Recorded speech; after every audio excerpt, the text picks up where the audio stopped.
Em nome do Pai, do Filho e do Espírito Santo. Amém. Meu querido irmão, querida irmã, graça e paz. Somos chamados a acolher cada vez mais a palavra de Deus. Quero convidar você a acolher esta palavra, fazendo ao seu coração uma pergunta. Para quem Jesus veio? Porque no Evangelho de hoje esse questionamento aparece e nós devemos ouvir esta pergunta e buscar respondê-la. E perguntando também para nós, será que eu estou transmitindo Jesus do jeito que Ele gostaria que eu o transmitisse, né? Se eu sou um ouvinte da palavra, alguém que faz experiência com Jesus, sou chamado também a levá-lo às outras pessoas. Como é que eu tenho feito isso? Então nós vamos meditar sobre esses questionamentos, procurando buscar cada vez mais acolher Jesus e ser missionários dele. Vamos ouvir o Evangelho de Jesus Cristo segundo Lucas 5, de 27 a 32. Naquele tempo, Jesus viu um cobrador de impostos chamado Levi sentado na coletoria. Jesus lhe disse: "Segue-me." Levi deixou tudo, levantou-se e o seguiu. Depois Levi preparou em casa um grande banquete para Jesus. Estava aí grande número de cobradores de impostos e outras pessoas sentadas à mesa com eles. Os fariseus e seus mestres da lei murmuravam e diziam aos discípulos de Jesus: "Por que vós comeis e bebeis com os cobradores de impostos e com os pecadores?"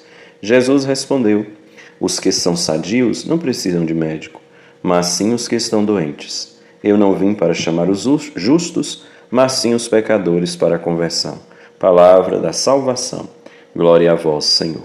Meu querido irmão, querida irmã, nós somos então chamados a pensar nessa proposta de Jesus que Ele faz a nosso coração, sobretudo para a gente pensar para quem Ele veio e também pensar se nós nos sentimos de verdade tocados, né, pela vinda dEle, e depois como é que nós estamos nos comportando em relação a sermos também sinal desta vinda dEle na vida de nossos irmãos e irmãs, sobretudo daqueles que estão mais à margem, que mais sofrem na nossa sociedade. Então, são perguntas que nós devemos constantemente fazer ao nosso coração. É interessante que Jesus, ele chama para segui-lo pessoas diferentes, né? Se a gente for perceber nos 12 que foram chamados, nós vamos ver que eles vêm de realidades diferentes, pescadores, tem Levi, que é cobrador de impostos, pessoas que vêm de uma região, de outra, que têm pensamentos diferentes. E também personalidades diferentes. É assim que Jesus chama. Jesus chama pessoas diversas para o seguir. E isso é muito significativo porque mostra que não é na uniformidade que nós seguimos a Jesus, né? Não é todo mundo igualzinho, mas é na diferença que nós seguimos a Jesus. Diferentes como somos chamados a seguir o Senhor. E Ele nos chama assim porque Ele quer a contribuição do nosso ser, do nosso modo de ser, como somos, para a partilha, né, da sua experiência de vida com a nossa vida, e para que nós possamos, tendo experimentado esta vida dele, esse chamado dele em nossas vidas, também sermos anunciadores da bondade dele, como nós somos, do jeito que somos. Ele nos quer assim. Então, a gente não deve ter nenhum receio de responder ao chamado que o Senhor faz, porque se Ele nos chamou do jeito que nós somos, é justamente porque Ele nos quer assim, seguindo com o nosso jeito de ser. É claro que no que diz respeito àquilo que é da nossa fé essencial, nós vamos buscar adequar cada vez mais a nossa vida ao jeito de Jesus, né? Amar mais, né? Agora, é importante que lembremos que é do jeito que somos chamados, e do jeito que somos chamados a responder o Senhor. Então, a alegria, quem é mais tímido, quem tem um toque aí de intelectualidade, a pessoa que tem uma dificuldade maior com relação a isso, mas que tem outros dons, assim fomos chamados. É nesta experiência de nos colocar a serviço do Senhor como somos, é que vamos responder de verdade a este chamado generoso que Deus faz ao nosso coração. E aí Levi é chamado assim, e a gratidão se expressa da parte dele. Ele é chamado para seguir Jesus, ele fica feliz por isso. E ele logo prepara uma refeição para Jesus, para celebrar este momento, este encontro que ele teve com Jesus, para celebrar esta possibilidade que ele tem de ter a sua vida profundamente tocada por Jesus, de ter a sua vida transformada pelo Senhor. Ele faz esta festa, né? E é uma festa realmente, que não é só para Levi e Jesus, mas é para uma grande quantidade de pessoas, como nos lembra o evangelista. Dentre essa grande quantidade, um número expressivo de cobradores de impostos e de outras pessoas que vão sentar-se à mesa com Jesus e com Levi. E é interessante lembrar que Levi, sendo um cobrador de impostos, ele é considerado um pecador público, né? E ele é chamado por Jesus. E ali, junto com Levi, tem um grande número de cobradores de impostos e outras pessoas, outros pecadores, porque todas as pessoas são pecadoras. Então, ali está sentado à mesa um número grande de pessoas que eram consideradas não dignas, né, de sentar-se à mesa com aqueles que eram considerados puros. Por isso, os fariseus, por isso os doutores da lei que estão ali observando, eles vão até os discípulos de Jesus e eles vão criticar, né, essa postura de Jesus, dizendo: por que vós comeis e bebeis com os cobradores de impostos?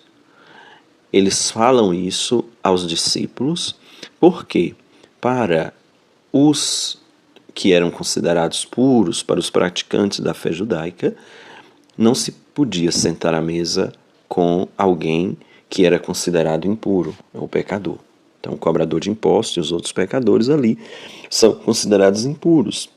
Então, sentar-se à mesa com eles seria a mesma coisa que concordar, né, com o erro que eles cometiam, porque eles achavam que eles estavam no erro, e, por consequência, aqueles que sentavam à mesa com eles se tornavam também impuros.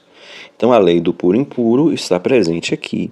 Então, a pessoa não podia se aproximar, ainda mais sentar à mesa, porque sentar à mesa era como que estar concordando com o erro. Como eles achavam que os pecadores, né, e que estes homens que eram considerados pecadores e os cobradores de impostos estavam no erro, eles estavam dizendo: olha, Jesus senta à mesa com eles, Jesus concorda com o erro deles. E, com isso, também ele se torna impuro, né? E aí, a resposta de Jesus é uma resposta que fala muito ao nosso coração e que nós, como os cristãos hoje, precisamos escutar muito isso.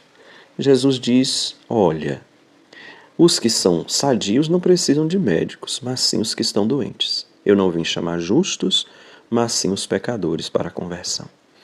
Jesus, ele fala: olha, eu me misturo com as pessoas, eu me envolvo com as pessoas, para que elas possam sentir a minha presença e possam experimentar a graça que eu vim trazer.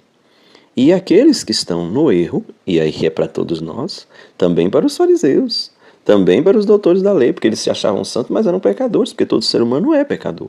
E um dos pecados grandiosos que pode se cometer é o pecado no julgamento, né? Jesus vai dizer: não julgueis. Então, todos ali eram necessitados da graça. Agora acontecia uma coisa interessante. Talvez os fariseus e doutores da lei, porque se achavam santos, tiveram uma atitude que excluiu a graça das suas vidas, porque eles disseram não a Jesus com essas suas atitudes. E aqueles que acolheram a Jesus, certamente tiveram a oportunidade de experimentar essa graça, né? Então, o médico vem para o doente. Agora, para o doente ele fazer a experiência da cura em sua vida, primeiro é preciso que ele reconheça que está doente. Não pode achar que está são. Precisa dizer: eu estou doente, eu necessito. O pecador, para receber o perdão, precisa dizer: eu sou pecador. E abrir-se à graça, dizendo: eu sou pecador, reconhecendo que é pecador e desejando sair da experiência do pecado. Então, quando a gente acha que é muito santo, a gente pode cair no erro de fechar-nos à graça. Por isso é preciso reconhecer que nós somos sempre necessitados da graça de Deus. E ter um cuidado muito grande de não ficar julgando as pessoas, porque o julgamento é um pecado. E quando nós julgamos, apontamos o dedo para alguém e dizemos que ele está errado, muitas vezes somos nós que somos apontados, né? A sabedoria popular diz, quando você aponta um dedo, 4 estão apontando para você. Então, é preciso que nós deixemos este julgamento. Então, Jesus, ele chama-nos a atenção hoje, sobretudo para isso, né? Para reconhecer que somos todos necessitados do médico dos médicos, que cura a nossa alma, e necessitados somos chamados a entrar no processo de conversão. É bom lembrar o que Jesus diz. Eu não vim chamar os justos, mas sim os pecadores para a conversão. Não é que Jesus vai passar a mão na cabeça das pessoas. Ele vai chamar para que as pessoas entrem neste processo de conversão. Então, para isso é necessário reconhecer que é pecador, para isso é necessário reconhecer a graça de Deus e por isso é necessário acolher essa graça e se dispor a viver segundo essa graça. Isso é conversão, mudança de vida, né? Então nós todos somos chamados a viver essa experiência aí, acolhendo Jesus como médico dos médicos em nossa vida e entrando neste caminho de conversão. Que o Senhor nos conduza por esse caminho belo, que é exigente, mas que traz para nós a verdadeira e bela alegria. E que venha generosa a bênção de Deus sobre nós, Pai, Filho e Espírito Santo. Amém. Querido irmão, querida irmã, uma pergunta para o nosso retiro quaresmal. Você, meu irmão, minha irmã, tem se colocado como diante de Deus? Como um necessitado da graça ou como alguém que se acha muito santo e que, por isso, fecha as portas da graça na sua vida? Fica com Deus, um abraço forte, o Senhor ilumine a sua vida e de toda a sua família.